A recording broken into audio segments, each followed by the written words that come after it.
Recording. All right, so our first paper for this session is by Andreas Kraxberger and Prakken, and the title is Affective Shifts in Political Comedy, the Move to Seriousness in Late Night Television. Andreas, you have the floor. Thank you. I will let my colleague, Bea, who's just joined us, start, actually. So, Bea, go ahead. Hi, thank you, Andreas. Thank you, Salvatore. Well, this is our paper. I think we all know or remember these moments where comedians immediately respond after like some tragic event, such as like Colbert's monologue after the Capitol storming, or Trevor Noah after the murder of George Floyd. And what's very interesting is like, especially personally for me, that I really am intrigued in these kind of videos. And I didn't really know why. And Andreas and I had like the same feeling that there is something interesting going on. And we can go to like the next slide now. And this is, and I introduced this as the concept of affective shifts. So how comedians use like strong emotions or like earnestness, seriousness to make a point, you know, and also to in some way also amplify their own comedic performance and also broaden it and make it more applicable, not only comedy, right? Also make it like social commentary. And this concept, people have kind of written about it, but it's still a new intervention in the literature. So our aim is to introduce concept and typifying the term and analyzing it. And we did this by analyzing the late night shows by Colbert. And we have some case studies who Andreas will show you. And our methods are like a quantitative content analysis and the case study. And we also did a sentiment analysis. I think Andreas can also explain more about that. So please go next slide. So yeah, what are affective shifts in our vision? They occur within a comedic context.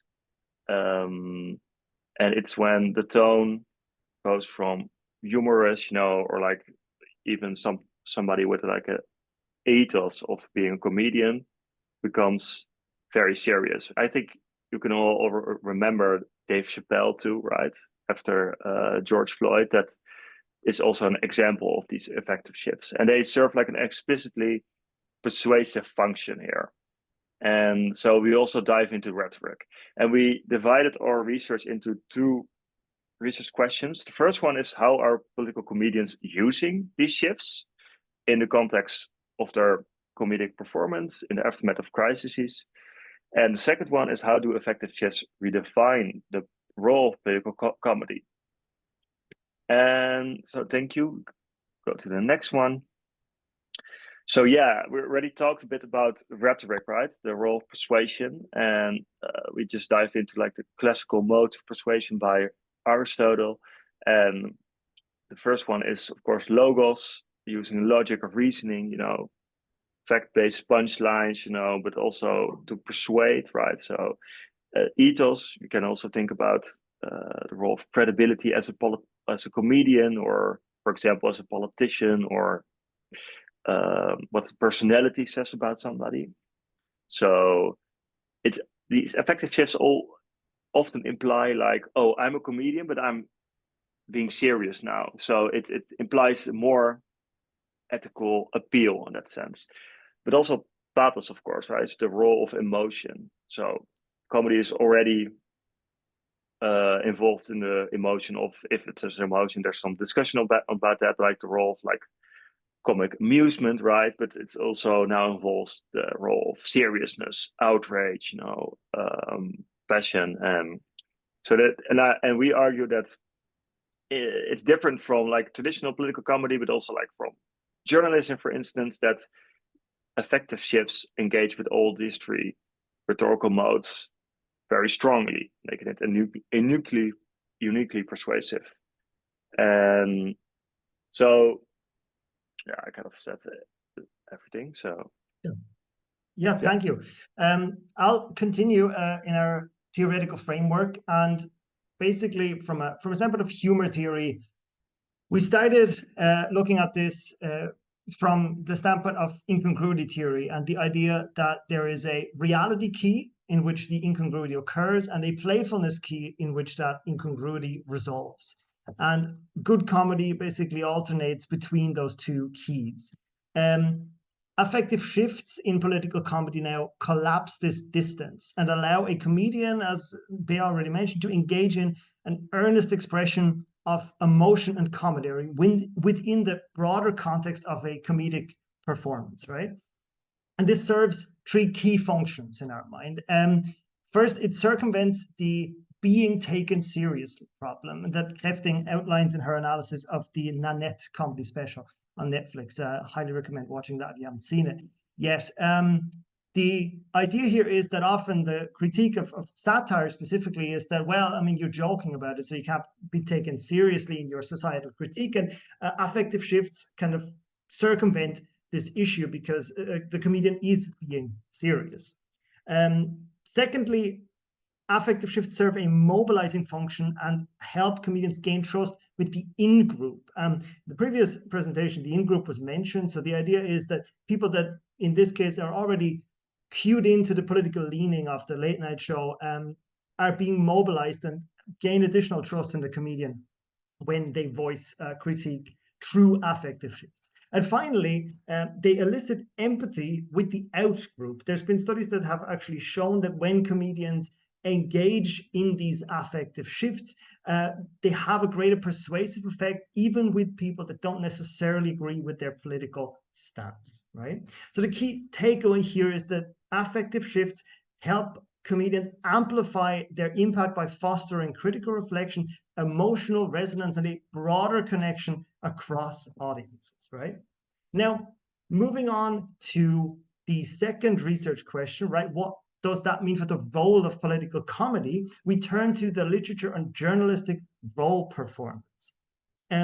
Political comedy, we know, already plays a role in the broader media system. Political comedy is kind of a hybrid between news and satire, between information and humor. And so it acts as a de facto news analysis, or its opinion columns. And we also know that there is a gateway effect. Political humor, or the consumption of it, increases engagement with news and the political discourse. Now, political comedy that uses affective shifts, in our mind, can be contrasted to traditional journalism in that most journalistic role performances actually avoid or discourage strongly overt emotional expression in an attempt to preserve the veneer of impartiality in journalism, right? However, affective shifts allow political comedians to embrace emotion, making serious topics, especially in the aftermath of crises, much more accessible for audiences and making the watching of this affective shift political comedy cathartic in some sense. So unlike journalists, comedians can't express genuine outrage and sorrow and anger and thus foster more trust with their audience, right? This goes back to appealing to all three modes of persuasion in the rhetoric. Yes. I hope I'm not missing any questions in the chat. I will answer those questions later. So let's move on to our methodology. What did we actually do to get to the bottom of our two research questions? We conducted a mixed method, two-step content analysis, which consisted of both a sentiment analysis and a case study, as Bea already mentioned. So the sentiment analysis came first. And what we did here, we tracked the rhetorical shifts in late night monologues across 5 major critical moments in trying to select for the most deviant case. So let's take it one step at a time. We collected the transcripts of the main monologue segments of Late Night with Seth Meyers, The Daily Show with Trevor Noah, and Late Night with Stephen Colbert, across 5 major moments of crisis in the US. That is the initial phase of COVID-19, the George Floyd protests, the election 2020 aftermath, the January 6th Capitol attack, and finally the Roe versus Wade decision being overturned. We then took those transcripts and separated the text into sentences and then calculated a 2-dictionary sentence-based sentiment scores, aggregated those to a daily average as well as a crisis period average. The idea of this was to not only show overall that there are these affective shifts taking place on a macro level in the aftermath of crises, but also to select for the most egregious affective shift for our subsequent case study. And if we move on here, you can hopefully see those results. I know they're a bit small right now, but if you read our paper when it comes out, you can zoom in. So that's an incentive for you to actually go read our paper. The most significant overall negative sentiment came, very little surprise here, after the post-January 6th riots.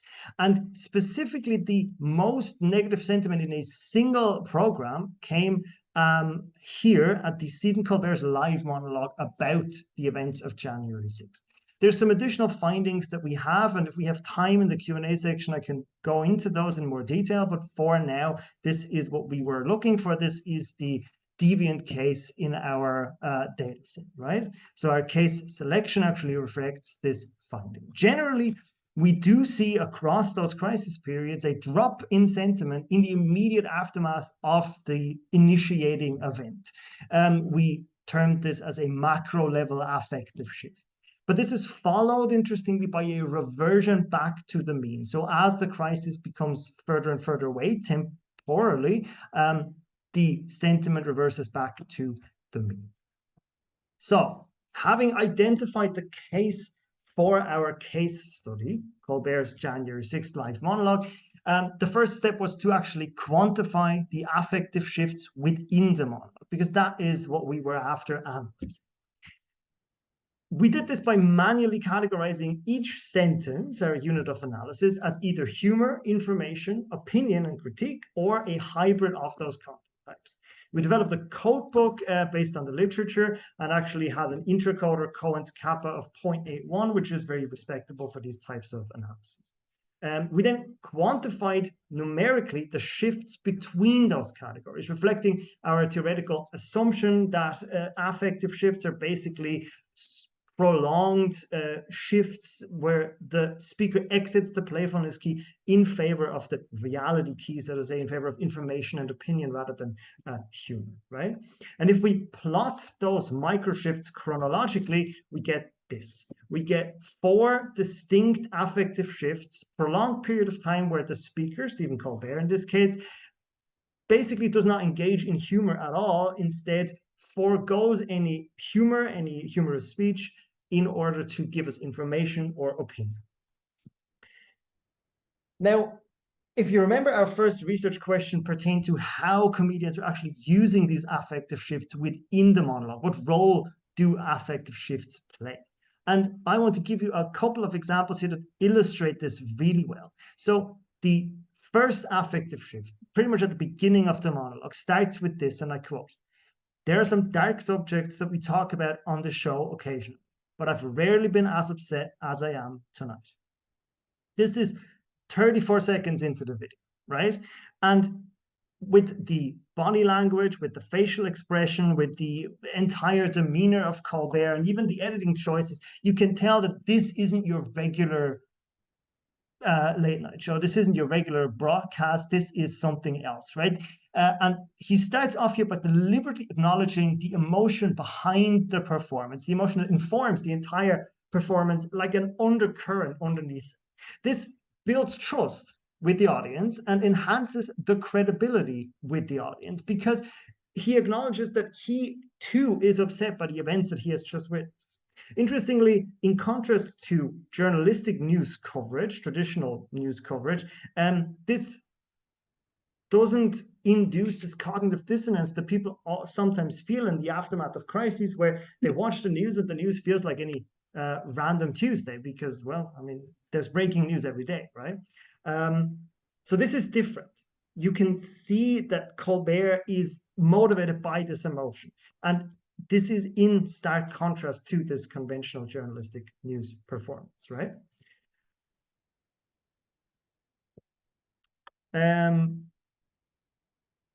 Yes, but I will answer the questions in the chat later. So, the affective shift number 2 exemplifies the combined use of ethos, logos, and pathos to persuade the audience of a certain viewpoint, right? They're simply not enough time to show you the entire video, but I do recommend that you watch it maybe afterwards.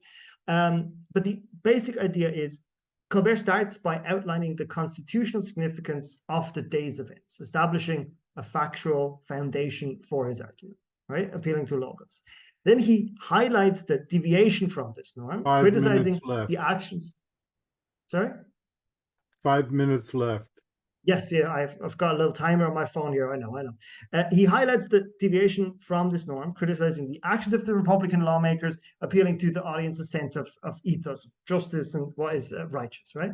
And then finally, he ends this affective shift by ridiculing Rudy Giuliani's failed legal challenges, appealing to both logos and pathos at the same time, in pointing out that there's no legal basis for any of those claims, but also ending the whole thing with a joke, right? Again, all of this is underpinned by authentically felt emotions. You can tell that Colbert is upset by what is happening, and this underpins the entire performance, making it that much more persuasive, right? Now, all of this is to say that Colbert engages in attribute agenda setting through the use of affective shifts. Attribute agenda setting, as defined by Oudmark, is basically framing the events of a day in a broader context. If you will, horizontal news framing instead of vertical news framing. We know that comedians engage in this often in a more negative or critical way, or in a more personal and emotional way. And so this is exactly what we see here. Affective shifts are used to frame the news footage as something that is too serious to joke about. Or in other words, the emotion that is elicited by the events is too strong to be hidden behind a performance business as usual, right? This not only avoids diminishing the actual message that the comedian wants to send by masking it in humor, but it also increases the persuasiveness of the critique and increases the credibility and trust that the comedian has. So, before we run out of time, so that we have enough time for questions, let's just briefly get into the implications of our findings. Political comedians, as we argued, basically fulfill the role of opinionated journalists in this modern media system. And affective shifts in political comedy expand the function of political comedy as not only a persuasive force in societal discourse, but also a vehicle for information dissemination in times of crisis. We know that in the aftermath of crises, news avoidance, intentional news avoidance, spikes dramatically because people are infatuated with too much negative news. And political comedy, specifically late night shows, are a vehicle to combat this type of news avoidance, especially when they're using affective shifts to show that they're engaging in earnest political discourse. Now, this implies, however, a need for greater scrutiny of the factual basis of a comedian's monologue, right? In other words, should political comedians actually embrace their role as journalists and better fact check what they're saying and the information that they're basing their jokes on? And as initial evidence of this paradigm shift happening within the realm of political comedians, I leave you with this quote by John Oliver from a recent interview in the New York Times, in which he said, quote, "I know that people aren't always going to agree with the conclusions that we land on, but I do want experts to think that the information that we presented is accurate."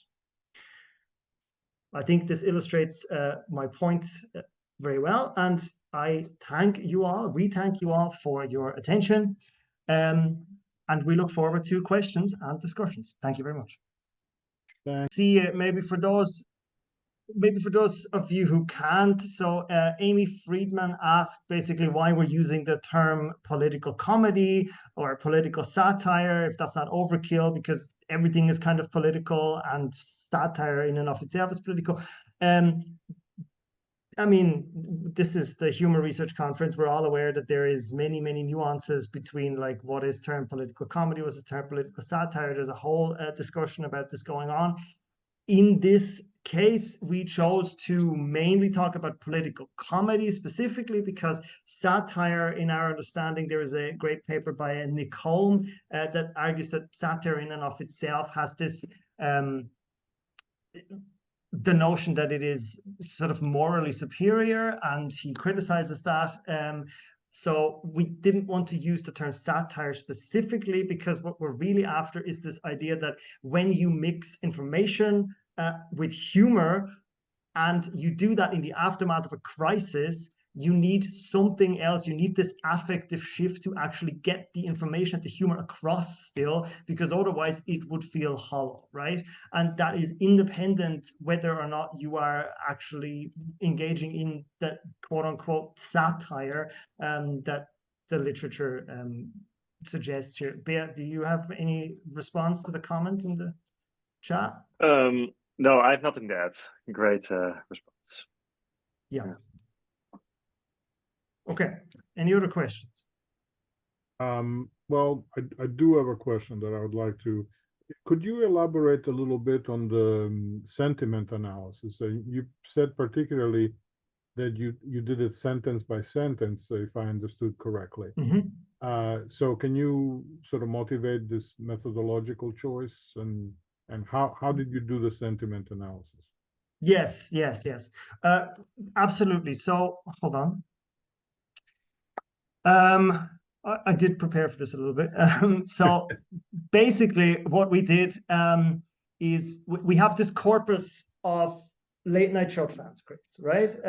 From 5 crisis periods, 3 late night shows. We collected 6 hours of footage for each crisis period. So we have like a large enough corpus, and then we divided it all into sentences. Now, sentences we define basically as starting from a full stop to ending in a full stop, right? Grammatical units, a sentence. And we have a complete data set of over 14,000 sentences, basically. And what we did then is we took 2 sentiment dictionaries, the Sentiment R Dictionary and the Vader Dictionary, and we ran a sentiment analysis. The idea behind this is that every word in the English language has an emotional quantifier assigned to it in those sentiment dictionaries, positive or negative. And then we average the emotional sentiment of every sentence, like on a sentence by sentence basis. And then we aggregated that to a monologue level. So every point here in this graph is basically the average sentiment score of all of the sentences averaged in one monologue.